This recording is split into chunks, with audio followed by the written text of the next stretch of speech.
All right, my friends, how are you today? Michael Eschenburg here on this day and bringing you your Sunday Fun Day horoscope for the 10th of January 2021. Right, we have a lot of things that have shifted the beginning of this year, right? We have Mars moved into Taurus. Mars has been in Aries for 6 months, been in its home territory for 6 months. Okay, the retrograde was difficult, but Mars being home, it was an element that we're used to, right? Where it's fire, fire, let's go, let's go. And now all of a sudden we have Mars, our planet of action, our warrior that wants to move forward. And it's just like, it wants to go on this journey. And all of a sudden it's reached the Grand Canyon. You know, that hard earth element is just like, what do I do? How do I get beyond this particular hurdle? This particular hurdle is quite large. This particular hurdle is solid stone, you know, and it's coming to a square to Saturn, the ruling planet of Capricorn, the ruling planet that governs the physical laws of this physical world, the third dimension, right? The laws of our reality. Okay, which is why Saturn is the authority in astrology. It has to do with, it's the limit of something, right? And to the ancients, Saturn was the last planet to our visible eye. Okay, it was the extent, the end of something, which is also why it stands for karma. Okay, so Saturn was the end, the end. Now, the sun is the beginning. Okay, this is why the beginning of the week is Saturday, or excuse me, the beginning of the week is Sunday, and it ends on Saturn Day. Okay, it's the beginning and the end, and all the planets are in between, right? So we have the sun on Sunday, the moon on Moon Day. Tuesday is Mars. Wednesday is Mercury. Thursday is Jupiter. Friday is Venus. Saturn Day, Saturn. Okay, so this is all the planets. Well, from what our ancients had the visible eye too. Uranus didn't exist back then. Pluto didn't exist, and neither did Neptune, and certainly not Eris, which was discovered in 2016. Right?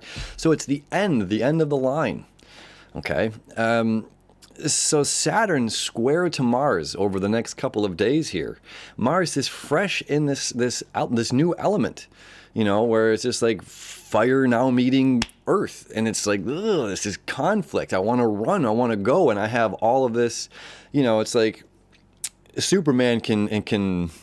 You know, a speeding bullet. He's faster than a speeding bullet. But when it comes time to stopping the train, it takes a lot of force because that train has a lot of momentum, right? So the traditional aspects of Taurus, there's a lot of momentum based on the world that has been created far before you and I were ever a part of it. Right? This world existed and had concrete ideas, traditions, and values, right? And we're talking about Taurus, which is we value. And we have Uranus in Taurus, which is a square to where Uranus's home planet is, which is in Aquarius.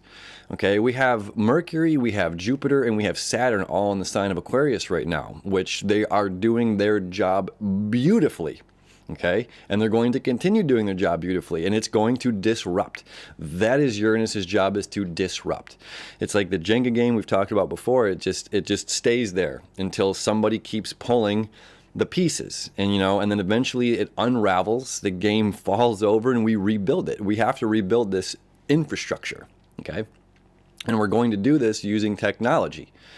Okay, so Mars square to Saturn is kind of the meat today. Not only that, but we do have the moon conjunct the south node, which is about release, which is extremely important. Releasing ideas of who we are, who we've been, or how things absolutely, this is the concrete concept of how things are.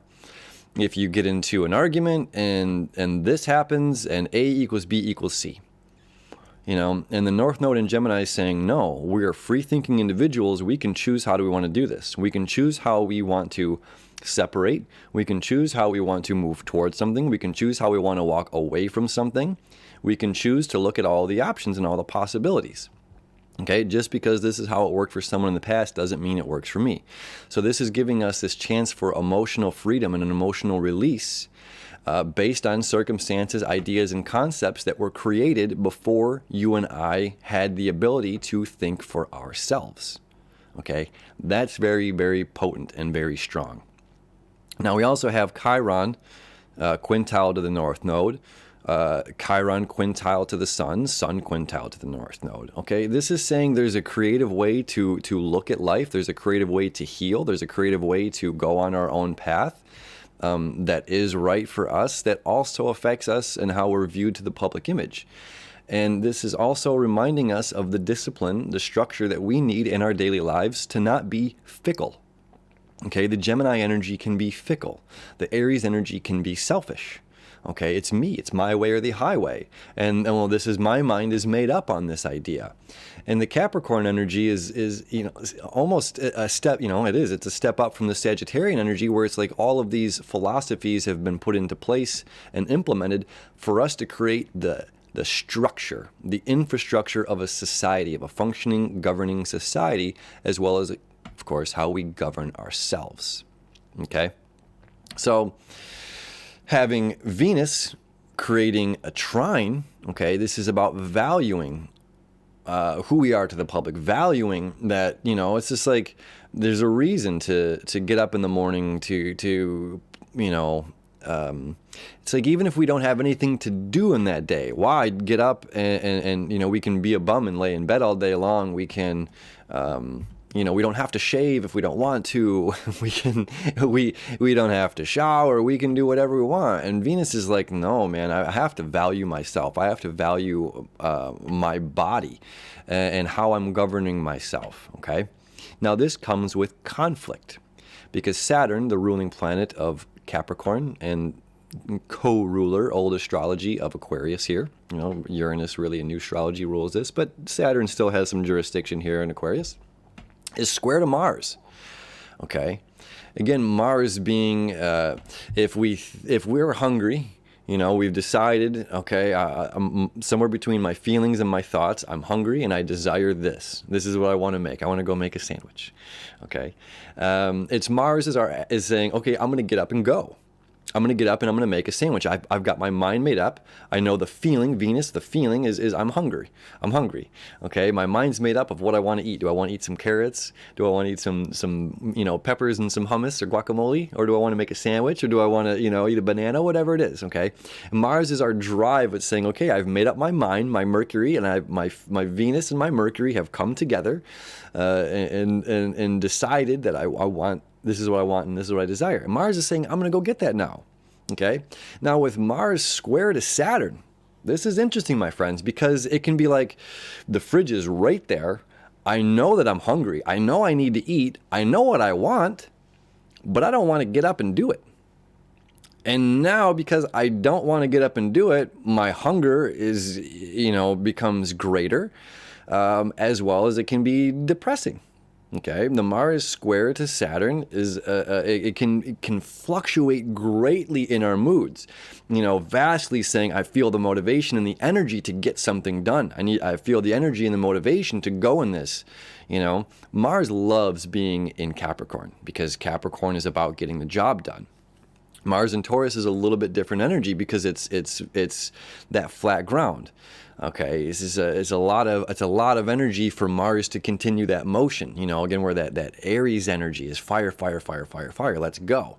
Mars wants to hit the ground running, and now it's just like it's muddy. It's just like this isn't the terrain that it's used to. That gives the traction that Mars needs to get things done. So while it's square to Saturn in Aquarius, which is the future, and we look at Taurus as being the traditional, kind of the past, but the traditions that the past has created and implemented for us, as well as what we value. Why do we value? Okay, it's easier to grab the donut, or it's easier to go grab this, but it's like, well, I have to value myself, Venus and Capricorn, I have to value myself and make a commitment to myself. Is part of my New Year's resolution to not eat that donut, and am I giving in to my temptations because this is conflict? And it's just like, who cares? Who cares? Just do it. Just eat the donut, and it's just like, no. I made a commitment to myself. I'm not going to allow myself to do that. Or, in the sense of depression, it fluctuates, where we can be, again, very motivated and then very unmotivated during this energy. And with Mars being so close conjunct to Uranus, the cliche expect the unexpected kind of energy, okay? And now, look at this. We have Jupiter as well. Jupiter is saying expansion, more technology, more of, one of my favorite things of looking at the Aquarian energy is you know, the infrared and the ultraviolet. Okay, from Aries all the way to Capricorn, this is about our physical world. This is what we can touch, taste, see, smell, and hear. Okay, now of course Cancer and Scorpio deal with our emotions. Okay, so they're a little bit different. So this is how the things that we touch, taste, smell, see, and hear are affecting us emotionally, and our desires of sexual desires and appetite for power and control and things like that. So these are not necessarily the physical aspects, but when we get into Aquarius and the Pisces energy, this is beyond the domain of the physical reality. Right? So with the use of technology, we know that there are more colors than what we can personally see in the rainbow. You know, our spectrum begins at the lowest vibration of red and ends at the highest spectrum of violet. Through the use of that technology, we have infrared below red. We have ultraviolet above violet. Okay, we're able to use technology to see what isn't always visible to us. Okay, so sometimes, and Aquarius is also the community. Okay, so this is groups. Okay, so if we're facing challenging times right now of motivation, lack of motivation, there's a huge shift in energy right now where the universe is saying, look, life will never be the same. It won't be. We're entering a new age, a new era. Okay, the old era is dead. And something I've talked about on this channel, you know, it's the Moses coming down with the new commandments and making the people destroy the golden calf. You know, that age is dead. It doesn't matter how much people love the golden calf in the age of Taurus, they were now in the age of Aries, and there's a new laws, there's new order, is a new world, okay? You know, we don't currently praise Hercules. We don't currently praise Thor and Odin. You know, and just the same, these times of our current religious ideologies are also changing, and all of these energies are pushing forward, and this is creating that friction where people are saying, no, we've worked so hard to create this, and this is the truth. This is the, you know, oftentimes we don't. It's based on belief, not on knowing. Okay, the age of Pisces is about belief. The age of Aquarius is about knowing. Okay, so we know that we're entering a new age. We know that there is a lot of change coming up. And we know that this age of Aquarius deals with the community as well. So my friends, if you are dealing with some difficulties during this time, okay, there are a lot of groups. Okay, Aquarius is the community, groups. There are a lot of groups that are available. Men's circles, women's circles, support. You know, you don't just have to go to AA, because AA is a very, you know, it's tied into Christianity and religion, and that rubs a lot of people wrong, where it's just like they want to deal with the alcohol aspect, but not, you know, giving it up for whatever. You know, it's none of my.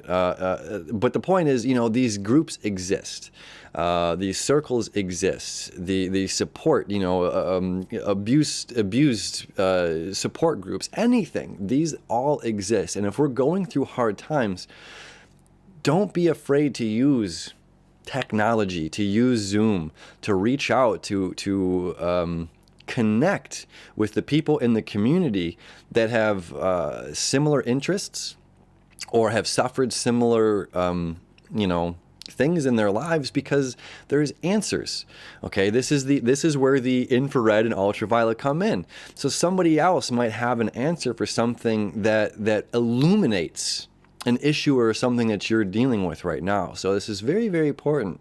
Okay, so I really hope that whatever friction is going on right now, you know, that we can find some sort of, you know, we don't have to go back to our old crutches. It's very important that the universe doesn't want us to be weak. The universe wants us to be strong right now and throw the crutches away and be strong, you know, supporting of ourselves and supporting of others without the use of, when I say crutches, I'm not talking about support groups, you know what I'm talking about. The donut, the drugs, the alcohol, the bad habits, those old habits. And this moon conjunct the south node, again, is releasing the idea that when this happens, I need this. You know, if I have a headache, I need to take Tylenol or aspirin or something. It's like, drink water, rest sometimes is the best. You know, we don't need the pill. And to each their own. And the Aquarian energy is also, it's like almost kind of a natural thing, It's just like we're coming back to humanity. We're coming back to nature. We're coming back to self. All right, we're getting away from this big business mentality and entering a whole new realm. All right. Lastly, I know I've been talking about this crypto stuff quite a bit here on the channel. I'm not going to put out a full crypto video, as I was just sharing with another friend here. If you're interested in crypto, I'm not going to talk to you about coins or what currencies exist that I believe in. That's not for me to share. But if anyone is curious about it, look up the blockchain. Okay, the blockchain itself is the infrastructure that all cryptocurrency is based on. Okay, it's the support. The blockchain is absolutely fascinating. It is a very secure structure. Okay, and it is a better structure than what we currently have in our systems. Personally, we will see voting in the future on the blockchain, because you just look into it, okay? If you're curious on the crypto, if you're curious on where the world is going and how things are happening, look into the blockchain, and it will help illuminate a little bit of that uncertainty, and the vagueness of what it is, okay? Because it's more than just Bitcoin or Litecoin or Ethereum or any of those things, all right? And releasing the idea that this is bad. Releasing the idea that this change, that losing money is bad. I know I feel like I've been talking about it the past 3 days, and this is not a crypto channel. I do this in preparation, as this is what the planets are aligning and telling us right now. Okay, so it's again reminding us that this isn't a bad thing, that this is a necessary step in the evolution of humanity, and the necessary step in the evolution of the world and a world currency. Okay, there's a lot of benefits. All right, so it's releasing the emotional attachment we have with those physical things. And of course, Mars conjunct Uranus, this deals with money. And Mars moving forward saying we have to change the way that we value and look at money. Okay? And of course, that's square to Saturn. Saturn says, let's make this real in Aquarius, which is of course dealing with the new future technologies. Okay, so this all ties in together. My friends, have a beautiful Sunday fun day. Very expansive, a lot going on. We've got Jupiter really close to Aquarius here. There's so much change coming up. May the above and the below the spectrum be illuminated for you in whichever way it needs to be. Have a beautiful Sunday. As always, thank you, and we'll see you tomorrow.